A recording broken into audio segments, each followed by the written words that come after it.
Oh, okay. For everybody that's watching right now on either soulelevationmusic.com or WSEM FM, standing with us right now is a living legend. Now, a lot of people throw the word legend around very loosely, but when I say legend, you have to understand that I'm talking about RIchard Vasquez, aka Dr. Love.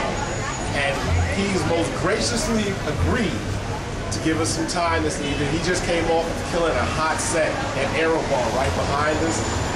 And let me tell you, fierce, F-I-E-R-C-E, fierce. Great set. So I actually have the pleasure of also not only knowing RIchard as a great DJ, but I have the privilege of calling him a friend as well. And this is the first time I actually get to interview him. So I guess one thing that I'd like to ask for those who may not, I can't imagine there are many people who don't know, but just talk about RIchard Vasquez. You've been a club owner, you've been involved in the music industry in one form or fashion for more than a minute. You've got your imprint on so many things. Let's go back to where it all started for you. Let's start at the place where I had my seat, rather than go back all the way back. We can do that later on if we still have time. Okay. Okay. In 1987, the Paradise Garage closed, and there were so many people that were scrambling around to find a way to keep the party going. But the owner absolutely insisted. I got together with Mark Josephson, who was New Music Seminar, and we were also trying to get Keith Haring involved in keeping it going. But there was no way to do that. So after the garage closed, I had parties in my townhouse. I had a townhouse, a 5-story townhouse, across the street from CBGB's in the East Village. And so I did the first party about a month after the garage closed. And 2nd Street, which was the street that I was on, was closed to traffic for several hours. All of the people that came. And we did a once-a-month party for about 5 months before we were offered the venue, which was formerly the Loft. David wanted to take a sabbatical. David Mancuso wanted to take a sabbatical, and he saw the opportunity for me to go in. And it's funny that I called it The Choice, but actually that name came up one morning. I woke up from a very, very, very vivid, wonderful sleep, and the voice in my head said, "The next club, you're going to call it The Choice." And at that time, I asked Joey Llanos if he would do it with me. Joey Llanos was in charge of the security at the Paradise Garage, and he was very, very happy to join me, become my partner in it. It was great because not only could he handle the security in a very, very professional manner, but also he would fill in for Larry and actually play for Larry before Larry arrived, and sometimes even after Larry arrived. And we found that we were musically on the same wavelength, so we decided that we were going to alternate on Saturdays. And we started out with just the Saturdays, and then we added Fridays and Thursdays.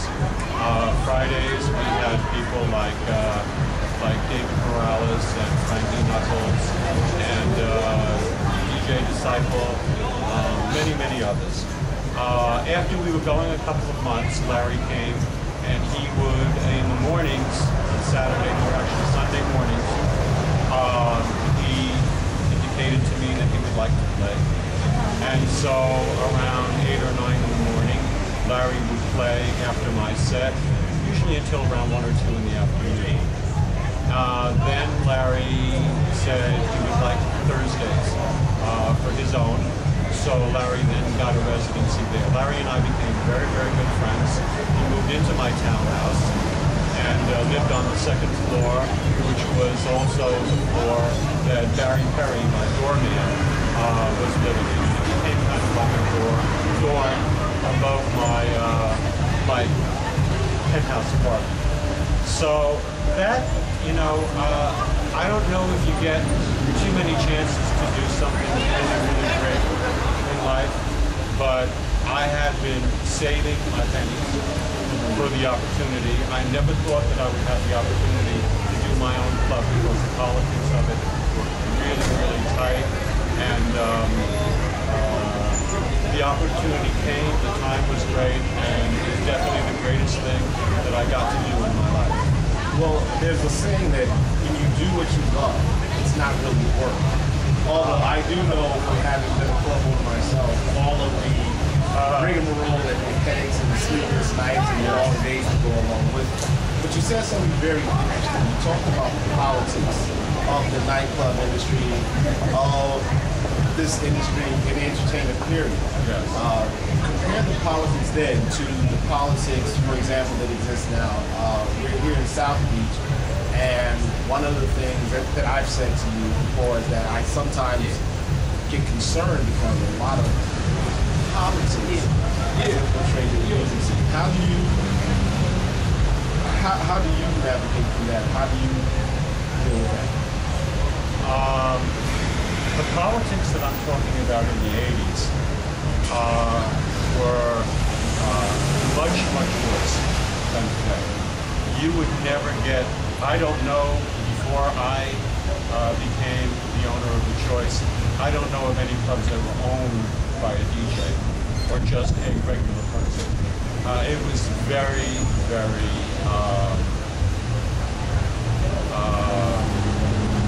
gangster, mob, mafia dominated. And there were one or two clubs in the mid-'80s, besides Paradise Garage, that were done by people that were in the arts. And that kind of became the breakthrough in New York, where actually people were in it for the creative end of it, the art of it, began to become owners. Area was a club that two of the owners had parents that were major movie producers, and so they had real, clout as far as recognition in the world to be able to have a club without it being mob clubs. Well,